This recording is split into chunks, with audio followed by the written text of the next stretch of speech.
मी आईचं कर्तव्य म्हणून मुलांना वळण शिस्त लावायचा प्रयत्न करतेय आणि मुलं मात्र मला इग्नोर करतात असं तुम्हाला वाटतंय का?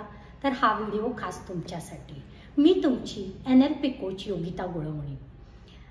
मुलांना ना खरंच इग्नोर करणं, एखादी गोष्ट दुर्लक्षित करणं हा काही त्यांचा हेतू नसतो, पण त्यावेळेला ती गोष्ट त्यांना तितकी महत्त्वाची वाटतच नाही.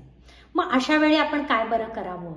फॉर एक्झाम्पल, समजा एखादी वस्तू मूल खेळून झाल्यावर नीट ठेवत नसेल, तर तुम्ही दोनदा त्याला प्रेमानं सांगा ना, ही गोष्ट तू आत्ता नीट नाही ठेवलीस तर पुढच्या वेळेला, योग्य वेळेला, ज्या वेळेला तुला ती हवी आहे त्यावेळेला ती मिळणार नाही. मूल कदाचित दुर्लक्ष करेल, मग तुम्ही ती गोष्ट उचलून ठेवा आणि पुढच्या वेळेला, ज्या वेळेला ते तुमच्याकडे मागेल ना, त्यावेळेला त्याला समजून सांगा की मी तुला म्हटलं होतं ना, ही गोष्ट तू तुझ्या हाताने नीट ठेवलीस तर तुला शोधावी लागणार नाही म्हणून आईचं ऐकावं रे बाळा. अशाच कितीतरी गोष्टी मुलं करत असतात. जसं फॉर एक्झाम्पल, मुलं लवकर आवरत नाहीत किंवा आंघोळ करत नाहीत किंवा आवरत ड्रेस वगैरे घालून तयार होत नाहीत आणि ते आळस करत बसतात. त्यावेळेला कधीतरी तुम्ही गडबडीच्या वेळेला मुलांना सांगा की मी तुला सांगितलं होतं की तू योग्य वेळी आवरून बस, म्हणजे आपल्याला काही पिक्चर असेल, नाटक असेल, बागेत जायचं असेल, तिथं जास्ती वेळ देता येईल किंवा योग्य वेळी पोचल्यामुळं आपल्याला त्याचा जास्त आनंद घेता येईल. काही वेळा मुलांच्यामुळं होऊ दे लेट, त्यावेळेला म्हणा की बाळा, तू माझं जर ऐकलं असतंस तर इथं तुला जास्त मजा आली असती की नाही. लोळत किंवा आपण घरात आळस तरी नेहमीच करतो ना.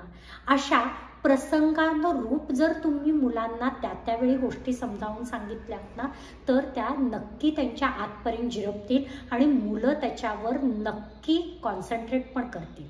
पण काय होतं माहितीये, आपण सतत मुलांच्या मागे तगादा लावला, सतत सूचना देत राहिलो तर मुलं ही गोष्ट टेकन फॉर ग्रँटेड घेतात आणि मग हळूहळू त्याला इग्नोर करावे लागतात. कारण मुलांना त्याचं महत्त्व कळण्यापेक्षा आई आपल्याला किती किटकिट करतेय याच्याकडे त्यांचा फोकस जातो आणि मग ती गोष्ट त्यांच्या डोक्यातून निघून जाते.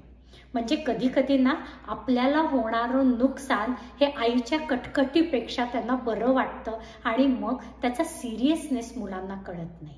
माझं म्हणणं याच्या बरोबर उलटं करता आलं तर तुम्ही तुमचं बोलणं सौम्य करा, तुमचं सांगणं कमी करा आणि छोट्या छोट्या गोष्टीतून मुलांना दाखवून द्या की तुला हा जो रिझल्ट मिळतोय ना, हा तुझ्या दुर्लक्ष करण्यामुळे किंवा तुझ्या वेळेच्या गैरवापरामुळे तुला होतोय.